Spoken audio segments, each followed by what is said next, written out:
Alright guys, I took over the channel.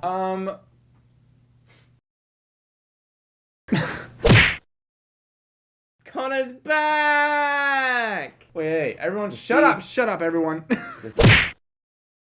What is up, guys? My name's Connor, this is Daniel, this is Tim. We are a part of the Real Podcast. I'm sorry.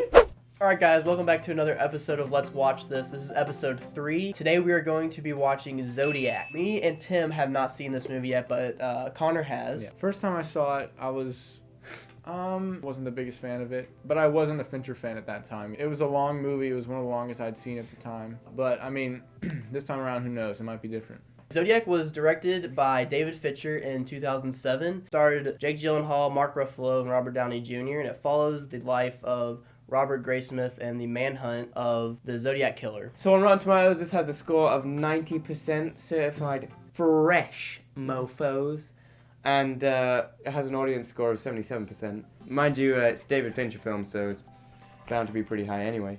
But you've seen it, so you already know. Yeah. But you said that you're like, the first time, so Yeah, I mean, maybe you'll like it more. Yeah, I hope so.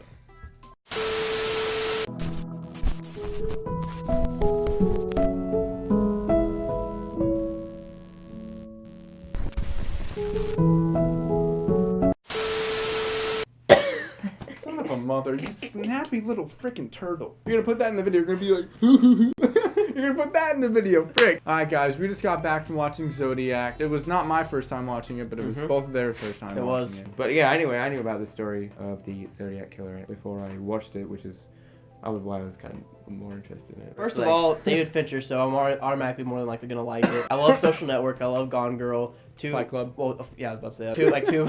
You was like, I was getting to it. Those are like two of my favorite movies of all time. And what I actually found really interesting was like the pacing of the movie, because it spans from such a broad amount of time, from the 1960s and goes up into like the early 90s. You know, just the style changes and the different cars and stuff like that. In this one, I didn't get a sense of like they're definitely in the 70s or they're definitely in the 80s now. It was more noticeable with Robert Downey Jr. He went from like big collars and neckerchiefs that like friggin' Fred Jones from Scooby-Doo would wear. Here's my question. Did we ever find an answer of who was upstairs whenever Jake Gyllenhaal's character was in the basement? But that sketched me the f*** out. That was a great scene, though. That was so tense. The suspense in there was like terrific. That was like such a good scene, man. Honestly, I think that it was Lee. No, it can't have been Lee, because they didn't know each other. He was the guy who owned the cinema. What was his name again? Like Mark. Rick Marshall. That's the guy I reckon was upstairs, because I reckon like he was keeping him in hiding. I don't know. Anyway, I don't think it was Lee, because they didn't know each other. I think the Zodiac killer was Lee. He's still out there somewhere, yeah, roaming the streets. I do think that Robert Downey Jr. had the most drastic change in character. I still believe that Jake Gyllenhaal by far did the best. Well, he had the most to work with, I think. He was the one that was like losing his family, and like his attention went completely to the Zodiac killer. He was almost okay with like losing his family, you remember? After he read the note, he flipped it over and like there was some information about the Zodiac and he was like, alright, get back to work. Yeah. Alright, so we're gonna rate this, and Daniel goes first. Alright, so for my rating for Zodiac, I'm gonna give it a 3.5 out of 5. It's not my favorite Fincher movie, but it's definitely up there. I thought the writing was extremely good, and especially the directing. I'm probably gonna give it a 3 out of 5. No.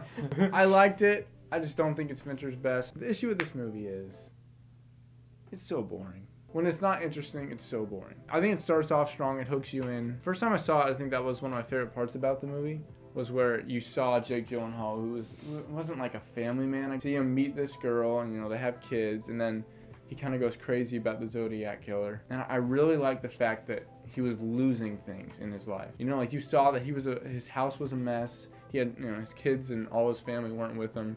And I think, like, I don't think it was touched upon enough. Your opinion means nothing to me. Alright. Well, I will give this probably a 3.5 out of 5. One of my, I don't want to say favorite, one of the best historical sort of movies that I've seen. It's a good insight into the process of the detective side of police work, and how the press and stuff have to deal with all those issues. Alright guys, thank you for watching this episode. You're welcome. Look forward to the next one coming out. We have no idea what we're going to be watching, but I'm sure it'll be a movie, probably. yeah. Okay, So we've already figured that part out. So I look forward to that, and if you do want to leave a suggestion, you can just leave a comment in the description. I say that every freaking time. You can leave a comment in the comment section. Hope you all enjoyed this video. We enjoy making these for you guys, and we hope to continue doing this series. Alright, yep, we're done.